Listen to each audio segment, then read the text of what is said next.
un peu pour paraphraser Aragon, voilà, on va y arriver, qui avait dit la femme est l'avenir de l'homme, mais étant donné que je me débrouille pas mal en français, j'ai pensé que l'avenir de l'homme, l'avenir c'est l'épithète du verbe avoir, alors que le devenir c'est l'épithète du verbe être.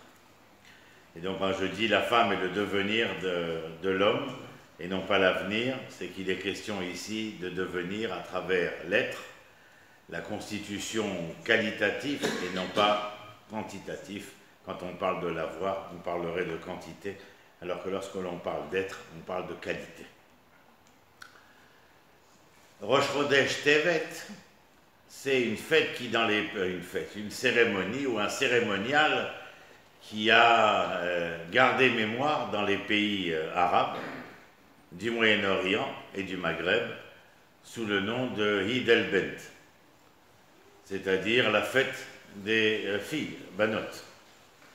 Et le souvenir de ce cérémonial est directement lié à la mémoire d'un événement qui est rapporté dans la tradition et qui est celui de cette femme qui s'appelait Yudith Ben Merari, qui viendrait du village de Betoulia, en Samarie certainement, et qui, sentant et ressentant les problèmes liés à l'invasion de Nabucodonosor en terre d'Israël, eh bien, va tenter, puisque la plupart des habitants avaient baissé les bras, va tenter, elle, de s'occuper du général d'armée qui s'appelle Holoferne.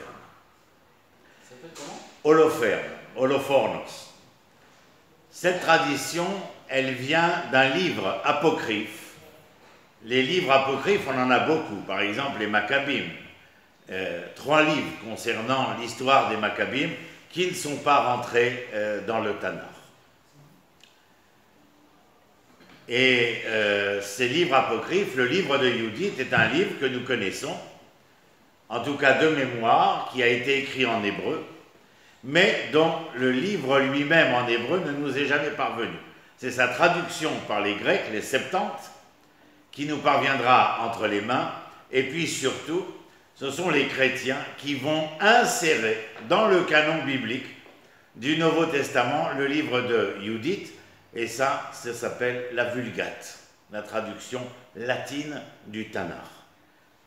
On n'a pas dit, mais enfin, votre serviteur, j'enseigne l'historiosophie, c'est-à-dire l'histoire et la philosophie du Tanakh, et donc c'est un sujet qui m'intéresse énormément, puisqu'il devrait nous intéresser à tous, étant donné que le Tanakh est à l'origine de tout, et que nous nous rendons compte, en Israël même, ne parlons pas de la diaspora, mais parlons d'Israël, où les connaissances tanakhiques, c'est-à-dire ce qui est à la source, de ce qui deviendra la Mishnah des Tanaïm, la Gemara des Amoraïm, et l'ensemble de la législation ilchatique est totalement, à mon grand désespoir, inconnu de la plupart des homo sapiens qui se revendiquent comme étant des juifs.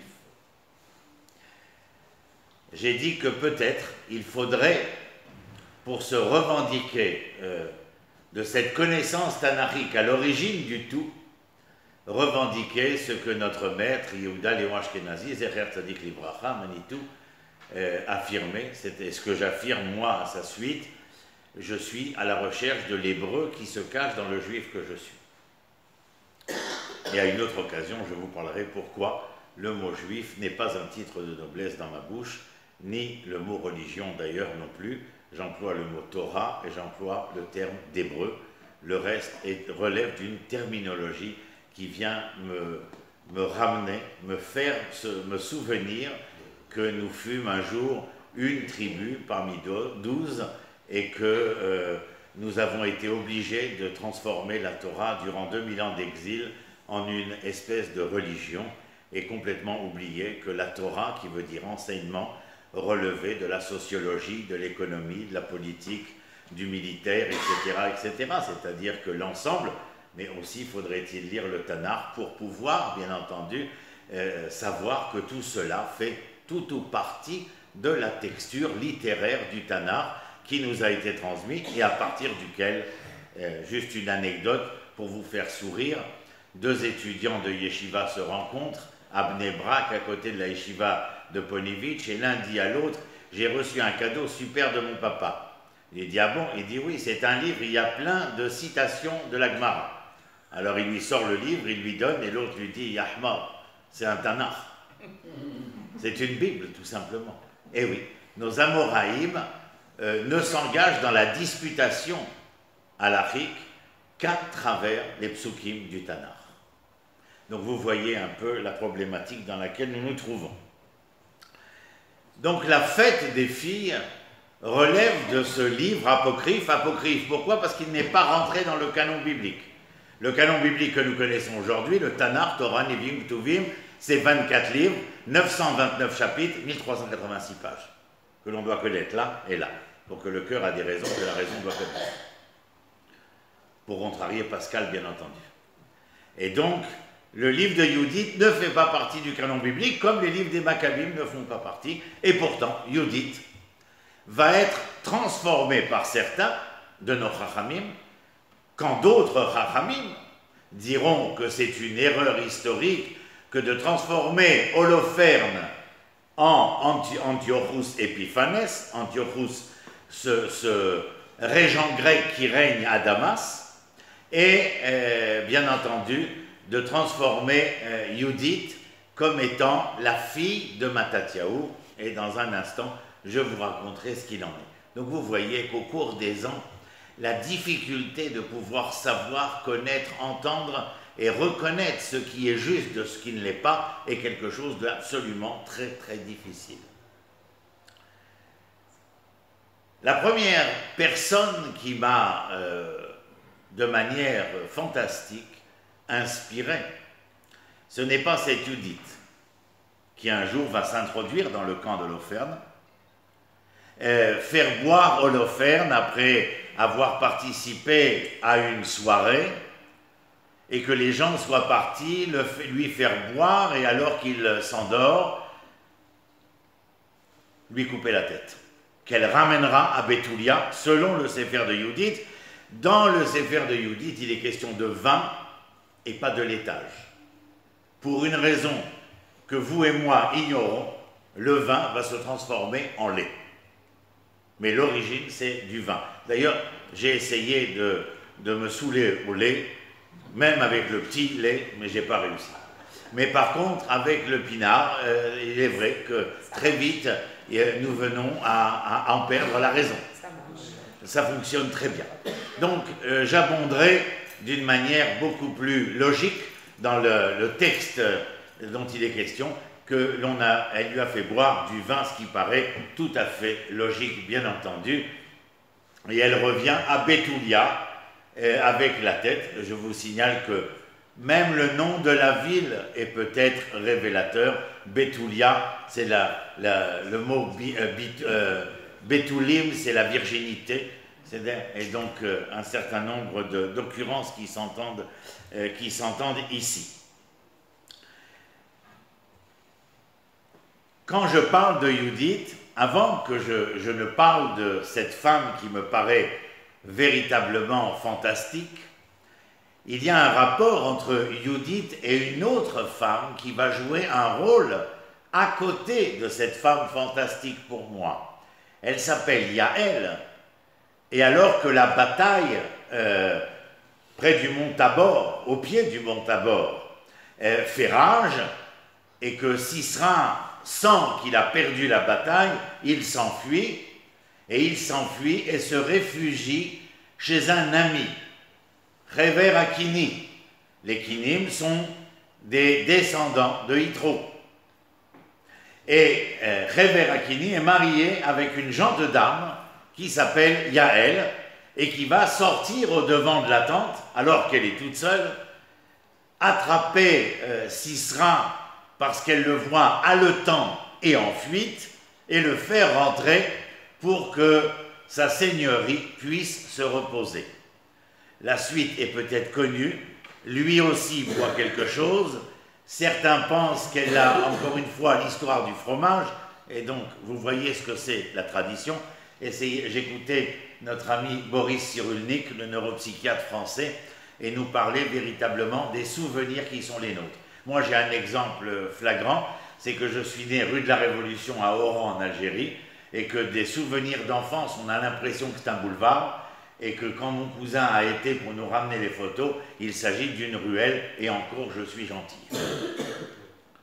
Et le quartier juif est véritablement le Mélar et rien d'autre, alors qu'on s'imagine, et nous tous ici présents, nous avons des souvenirs que nous ne mettons jamais à l'épreuve de la recherche de ce savoir et de cette connaissance vraie et profonde. Et donc on a de fausses idées.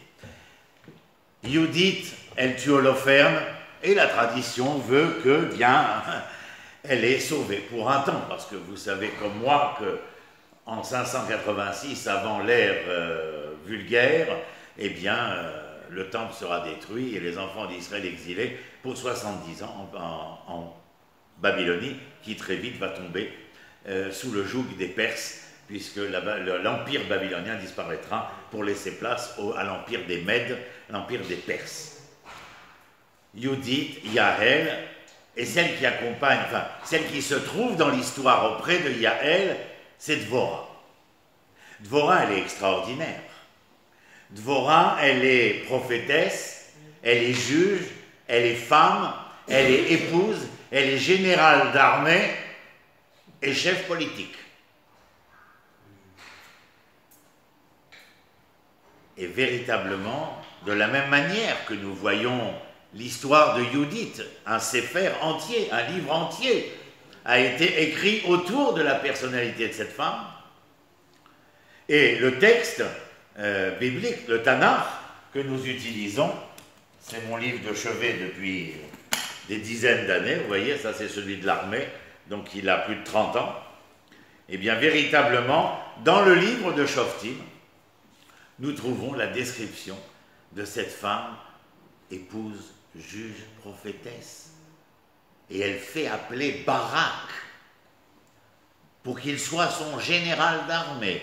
Et elle lui indique comment mener la bataille contre Sisera et les Assyriens.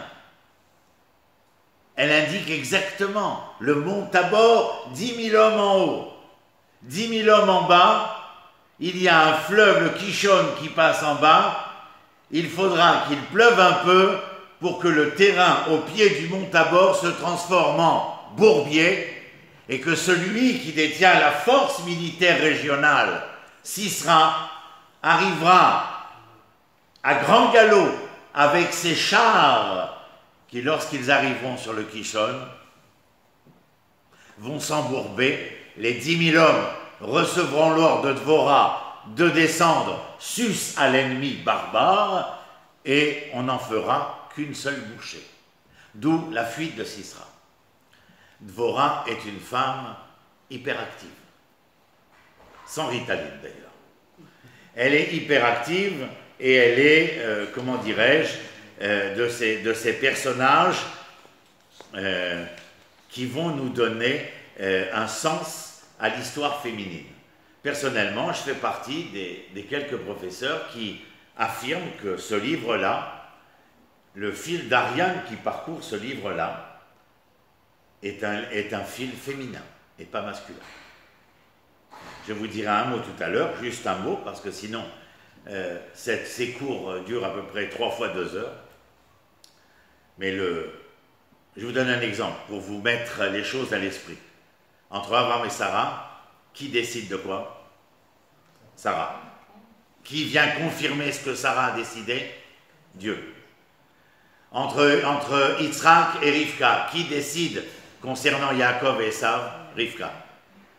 Entre Yaakov, Rachel et Léa, qui décide du devenir? Rachel et Léa, même après que Yaakov ait reçu l'injonction divine de quitter la terre de Lavan, c'est-à-dire la terre d'Aramie, et de rentrer dans le terroir ancestral de la terre de Canaan. Qui va-t-il voir pour demander si oui ou non? Rachel et Léa.